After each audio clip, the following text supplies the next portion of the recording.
What's up, guys? Happy Thursday. NFL Week 2 starts tonight. Thursday Night Football, the Washington football team hosting the New York Football Giants, a pair of 0-1 division rivals going at it in what is projected to be a doozy. You look at every game on the NFL Week 2 docket, Giants and the football team have a 40.5 game total, the absolute lowest out of any game on Week 2. The Giants 18.5 implied team total, the football team 22. So we don't have a lot of implied scoring, and it projects to be pretty unremarkable. But guess what? Because it's NFL, because DraftKings and FanDuel exist, we do have some remarkable prize pools, and that's garnered my interest. Baseball's all day today, so it's not like a main slate I can focus on there. So I'm going to do my due diligence and carve out a player pool for tonight's showdown slate, and hopefully in this video maybe I can help you come away with some picks and tricks for your player core. In the mindset of this video, I'm going to be focusing on what my player pool will look like in 20 lineups. When you get to 100, 150, you can get a little very weird, a little crazy on a one game slate, but I'm going to keep it a little bit more sensible game theory and focus on 20 or less. This video brought to you by RunDFS.com. That's the place where we don't just play DFS, we run DFS. If you guys want to get access to my projections for this game, for all of week 2, for my baseball spreadsheet for NBA in less than a month, go to RunDFS.com, click VIP memberships, try it out, man. See what's right for you.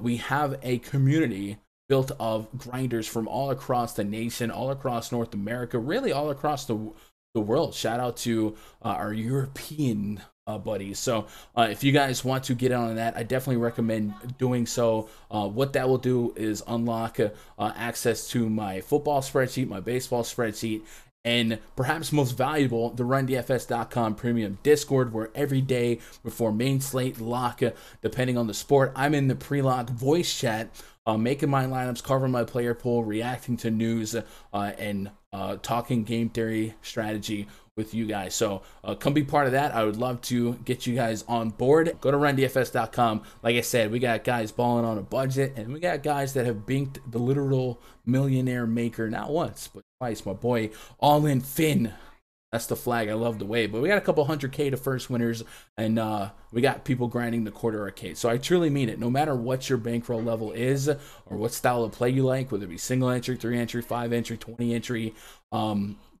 we can help you, right? We've got people doing a little bit of everything. So come check that out, RunDFS.com. Now, let's talk about tonight's game. Notable injuries for tonight's game. We mentioned a Washington football team reduced to a backup quarterback in Taylor Heinicke. Ryan Fitzpatrick injured in game 1 against the Chargers. And then on Monday, Antonio Gibson was listed as a limited participant in practice. Seems more maintenance, as he was a full participant on Tuesday and Wednesday. So respected him as a full go. The Giants injury report gets a little bit more tricky. Tight end Evan Ingram's going to miss his second consecutive game. Next man up there is going to be Kyle Rudolph. Guard Shane Lemieux will be out with a knee injury. That's going to be a boost for the plus-rated football team defense. Linebacker Cam Brown is going to miss the game with an injury. And then the big one, Saquon Barkley, listed as questionable in the final injury report with the knee injury. He probably plays because it was a short week. I expect him to be extra cautious with his designations, and I guess there's still at least an above 0% chance that he could be scratched, and you might see some Devonte Booker or something like that step up in that role. Either way, it feels like the way we should approach this game is you might expect the football team to want to throw less, which was evident in their game against the Chargers. Antonio Gibson, 20 carries, 5 targets, but just 21 overall pass attempts by the football team. And you might expect the Giants to be wide receiver intensive in terms of how they try and progress the football team, the football down the field. Darius Slayton, Kenny Golladay, and Sterling Shepard. So that's kind of the game theory I'm playing with in my head. Keep an eye on the Saquon Barkley news. So let's talk about this game being a little bit different than your atypical game, right? It's going to be a below average game total, two sloppy offenses that are going to, or at least projected to not score a ton of points. So in low scoring affairs, I want to look at four positions that I don't get excited to play for Showdown, and that's the two defenses and the two kickers. Let's start with the Washington football side. I'm going to put the Washington football defense right now as a tier 3. I do think Daniel Jones gives you extreme turnover potential. He leads the league in turnovers since he entered the league. And then Dustin Hopkins, I'll start him off as a tier 3. Both of these slots have a chance to increase in ownership for me and my personal exposures. And then I don't think it's crazy to maybe look at the Washington defense if you go beyond 20 lineups or even in 20 lineups, depending on your risk tolerance, as a potential tier 1, as a captain, right? If you put the Washington defense in the captain spot, they got a bunch of sacks. Giants down a guard, they get a pick 6. That would really give you a strong start. At being maybe a little different. I don't know that you get to catch a lot of Washington defense in captain spots today, so just kind of thinking through it. Normally that's not something I like to do, but because this game's projecting as modest as it is something I'm open to, especially when I think a lot of lineups will overlap more so than usual on this slate because of a really cheap receiver. Same thought process here. I'm going to be open to playing the Giants defense against a backup quarterback, but I'm going to tier 4 them. I'm less excited to go their route. And then Graham Gano, I'm going to put him as a tier 4. So that's how I'm going to start these 4 slots open going into this ranking. And now let's talk about actual position players that I do want to get copious amounts of. And tier 1, Antonio Gibson. That's got to be the odds-on favorite for volume out of both teams, right? He probably has the most touches out of everyone in this game. Should he stay healthy, knock on wood. He had 20 carries in the opening game, 5 targets. A lot of hoopla surrounding him in terms of being a guy with Christian McCaffrey-like potential and usage, a collegiate receiver against the Giants as a home favorite. Automatically kind of has that built-in potential to be a super positive play today.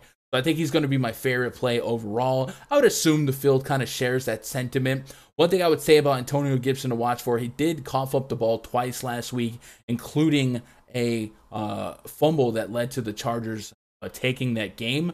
The other fumble he did get back, but he was not very far from a super solid fantasy game, right? I think another 10 yards and a touchdown would have made him a really strong play. Just 90 yards rushing, so another 10 yards there, you get that 100-yard bonus. And like I said, if you got into the end zone, this 12.8 could have been 20 plus with one 11-yard touchdown run, right? So I definitely would not get too caught up in the just 12.8 DKP in the far right column. Antonio Gibson, tier 1. Running it back on the other side, my favorite Giants bet for volume is going to be Sterling Shepard. The Giants added Kenny Golladay, joining Darius Slayton as their outside receivers. We mentioned Evan Ingram's going to be out again, and Saquon at best limited at less than 100%.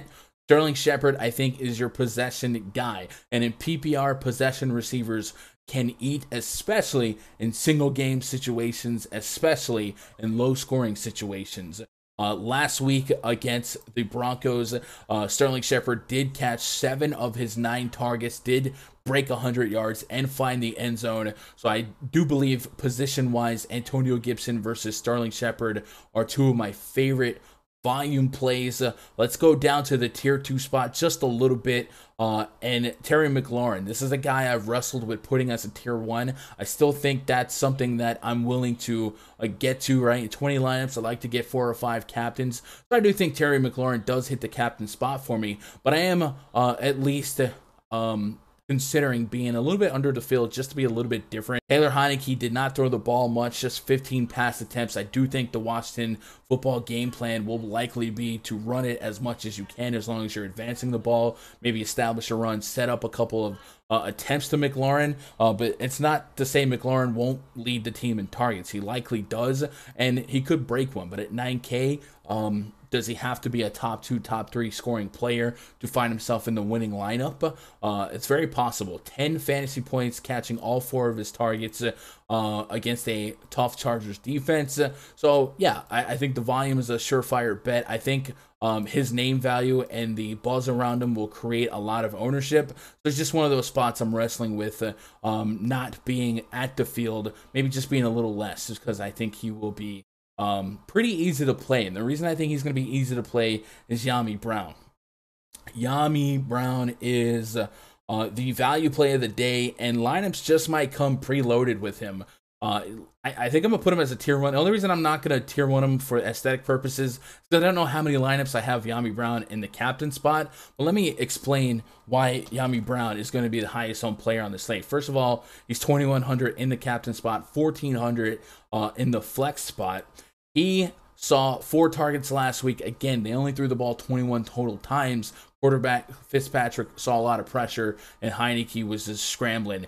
Yami Brown is stepping in for Curtis Samuel, who went to the IL, and this is just way too much opportunity. He played over 90% of snaps, and just the fact that he's going to be on the field that much in a game creates the extremely, extremely valuable opportunity cost of him being in the optimal lineup. Even if he just catches a couple balls, if he fell into the end zone, he'd be the surefire nuts at 1,400. So Yami Brown lineups should come preloaded with him. Going to be probably the highest owned player on the slate in terms of sharp players. I'm curious to see where the casual ownership gets to him, but still feels really, really, really cheap. So Yami Brown, I'm gonna put him as a tier 2, but I'll have tier 1 ownership. It's very possible that I have 100% Yami Brown in 20 lineups. Moving on, Saquon Barkley. I don't know what to do with Saquon here. First of all, he's still officially questionable, so if news comes out throughout the day that he's not going to play, obviously you just scrap this. But I'm willing to start him as a tier 3 because I do think everyone's going to be soured on Saquon.